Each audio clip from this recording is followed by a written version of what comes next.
आज की इस क्लास में मैं जोगेंद्र कुमार आप सभी का स्वागत करता हूं। आज हम कक्षा 7 गणित अध्याय 5 रेखा एवं कोण की प्रश्नावली 5.2 की प्रश्न संख्या 6 को हल करेंगे। इस अध्याय में हम रेखा एवं कोण से संबंधित प्रश्नों को हल कर रहे हैं और एक एक टॉपिक को क्लियर करके चल रहे हैं, एक एक टॉपिक और विस्तार से चर्चा कर रहे हैं ताकि आपकी समझ में गणित अच्छी तरीके से आ जाए और आपको कहीं ट्यूशन जाने की जरूरत ना पड़े। आइए देखिए प्रश्न नंबर 6। नीचे दी गई आकृतियों में निर्णय लीजिए कि क्या एल एम के समांतर है। यानी कि क्या करना है, हमें ये ज्ञात करना है कि ये जो आकृतियां दी गई हैं इनमें जो रेखाएं हैं एल और एम तो क्या वे समांतर है या नहीं है।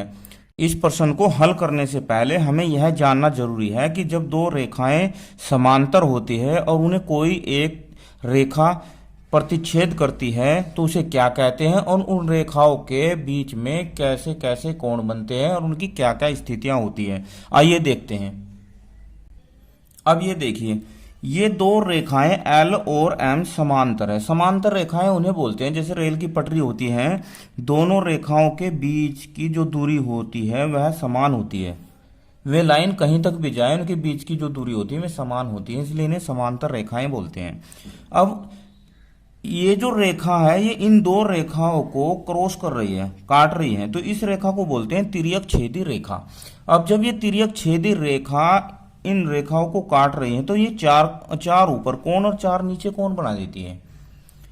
1 2 3 4 5 6 7 8, ये 8 कोण बना दिए। अब इन कोणों के बीच में संबंध होते हैं, कुछ संबंध होते हैं, उन संबंधों को हमें जानना बहुत जरूरी है। अब देखिए, इसके एक ही साइड में बने हुए ये कोण इन्हें बोलते हैं संगत कोण। क्या बोलते हैं? संगत कोण बोलते हैं ना। ये जो एक ही साइड में है, एक जैसे कोण है, संगत कोण। ये भी और ये भी संगत कोण।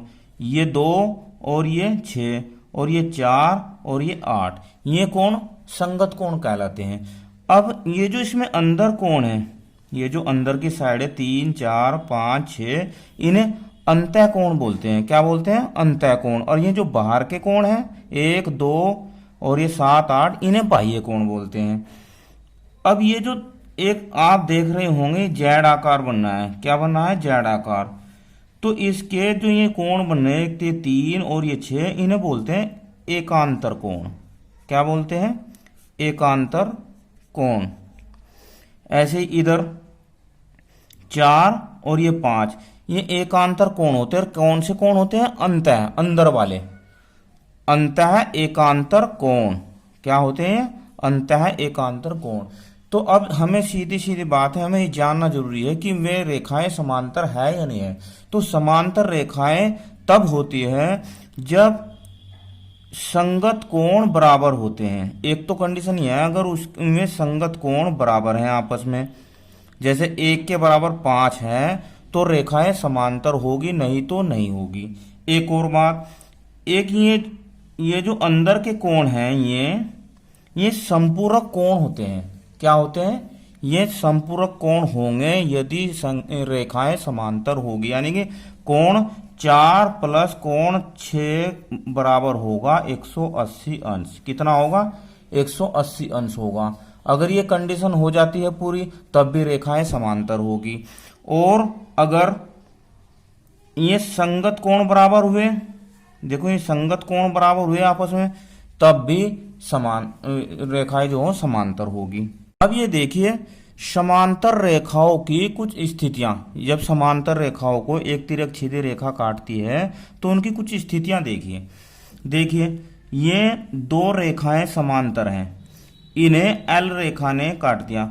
तो अब आप इसमें देख रहे होंगे कि एफ आकार बन रहा है। देखो ध्यान से, ये एफ आकार बन रहा है ना, एफ आकार। यहां पर भी एफ आकार बन रहा है, यहां पर भी एफ बन रहा है, अंग्रेजी वर्णमाला का एफ बन रहा है। तो ये जो कोण है, ये कोण इस स्थिति में बराबर होते हैं। और अगर ये बराबर होते हैं तो ये रेखाएं जो हैं समांतर है, अगर ये बराबर नहीं होंगे तो ये रेखाएं समांतर नहीं होंगी।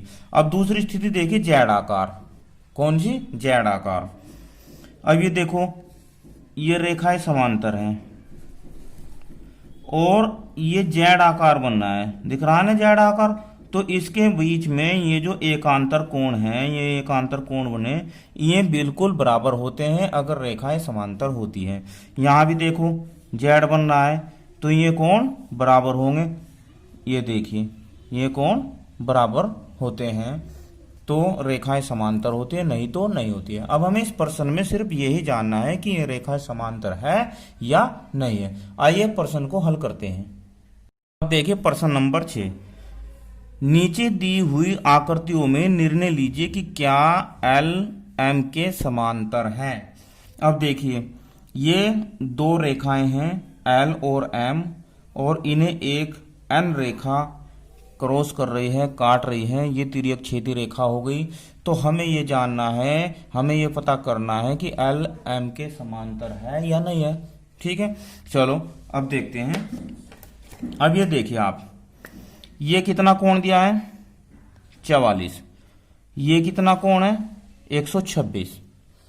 देखिए, अगर ये समांतर होती हैं तो इन दोनों कोणों का जो योग है वो 180 अंश होना चाहिए। क्या होना चाहिए? 180 अंश होना चाहिए। या ये कोण और ये कोण बराबर होने चाहिए। या तो इन दोनों कोणों का योग 180 अंश होना चाहिए, या ये कोण संगत कोण है, ये भी संगत कोण है, इन संगत कोण का मान बराबर होना चाहिए। अब ठीक है, अब चलो देखते हैं। तो इन्हें पहले ऐड करके देख लेते हैं, इन्हें जोड़ के देख लेते हैं। तो 126 प्लस 44 कितना होगा? 4 और 6, 6 और 4 10, 4 और 2 6 और 1 7 और 1 170 अंश हो गया। कितना होगा? 170 अंश होगा। यानी कि ये दोनों कोण संपूरक कोण नहीं है। तो अब हम लिखेंगे रेखा एल और एम समांतर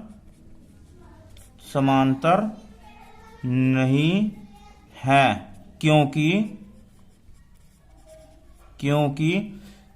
अगर ये इनका योग जो 170 आया है तो इसका मतलब ये इसका संगत कोण भी समान नहीं होगा। ये संगत कोण, क्योंकि संगत कोण समान नहीं है। ये भी कंडीशन हो सकती है, हम दूसरी भी लिख सकते हैं कि ये जो कोणों का योग है वो संपूरक कोण, ये कोण संपूरक कोण नहीं है। अब आइए इसके सेकंड पार्ट को हल करते हैं। अब इसमें भी देखो, ये कोण है 75 अंश और ये कोण भी 75 अंश दिया है। क्या दिया है? ये भी 75 दिया है, ये भी 75 दिया है। ठीक है, अब अगर हम इसे रेखिक युग्म से लेते हैं लाइन एल पर, तो ये कोण कितना होगा? ये कोण कितना होगा? देखो 75 प्लस इसे मान लेते हैं x। क्या मान लेते हैं? x। तो x बराबर 180 अंश। कितना होगा? 180 अंश होगा। अब x कोण x बराबर कितना हो जाएगा? 180 माइनस 75, और जब घटाया तो 10 10 में से 5 गए 5, यहाँ बचा 7, 7 में से 7 गए 0, और ये हो गया 105। कितना आ गया? ये 105 आ गया। अब ये 105 और ये 75, और ये कैसे कोण है आपस में? संगत कोण।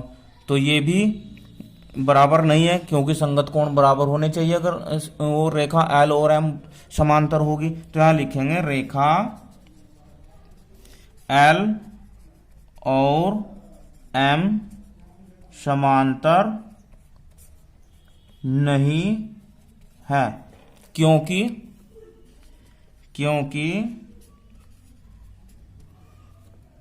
संगत संगत कोण समान नहीं है। इसे और तरीके से भी सोल्व कर सकते थे हम। देखो ये 75 दिया, ये शीर्षाभिमुख कोण हो जाएंगे तो ये भी 75 ही हो जाएगा। अब जब ये 75 हो जाएगा तो ये संपूरक कोण होने चाहिए दोनों। तो अब 75 और 75 कितना होगा 150, कितना होगा 150, जबकि होना चाहिए कितना 180। तो अब हम इसका एक रीजन ये भी लिख सकते हैं कि ये संपूरक कोण, इनका योग जो संपूरक कोण यानी कि 180 अंश नहीं है। तो ये भी इसकी हम कंडीशन लिख सकते थे, लेकिन हमने क्या किया, हमने लिख दिया कि संगत कोण बराबर नहीं है, क्योंकि जो जब दो रेखाएं समांतर होती हैं तो उन पर बने कोण संगत कोण भी समान होते हैं। अब आइए थर्ड को। अब थर्ड में देखो क्या दिया है, ये 123 दिया है, कितना 123, और यहां पर 57।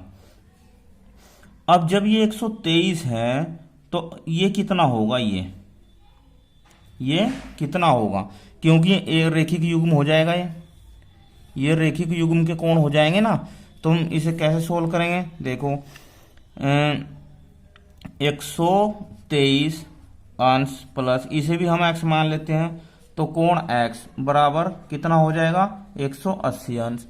किससे हो जाएगा, रेखिक युग्म, कहां से कैसे हो जाएगा, रेखिक युग्म। अब कोण x कितना हो जाएगा, कोण x हो जाएगा बराबर 180 माइनस 123 अंश, घटाओ 10 10 में से 3 गया 7, कितना 7, यहां बचे कितने 7, 7 में से 2 गया 5 और 1 से 1 0। तो ये हो जाएगा कोण x बराबर 57 अंश हो जाएगा। अब जब ये 57 अंश हो गया, ये भी 57 अंश हो गया, तो संगत कोण बराबर हो गए। तो इसमें लिखेंगे हम रेखा L और M समांतर है। क्या है, समांतर है, क्योंकि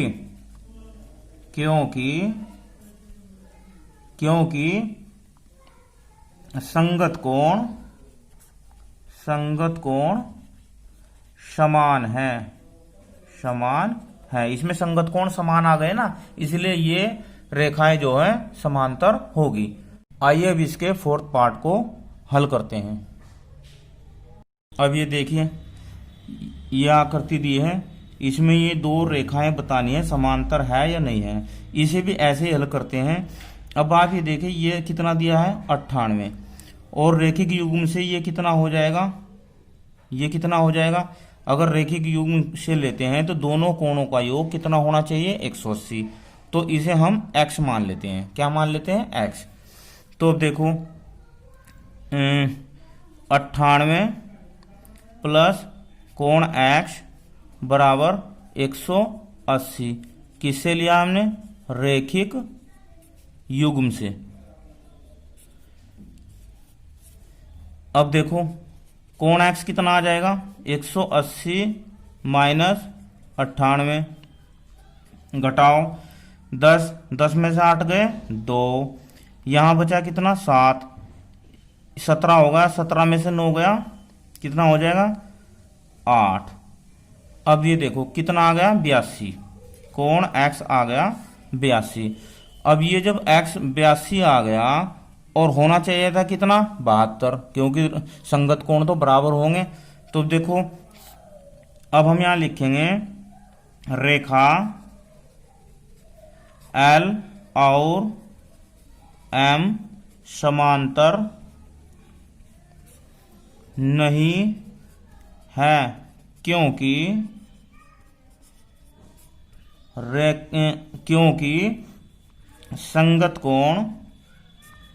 संगत कोण समान नहीं है, ये इसका आंसर हो जाएगा।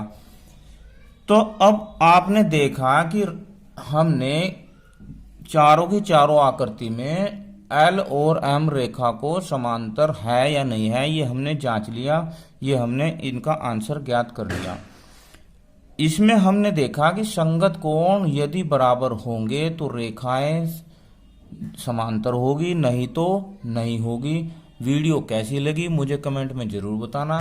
धन्यवाद। आपका दिन शुभ हो।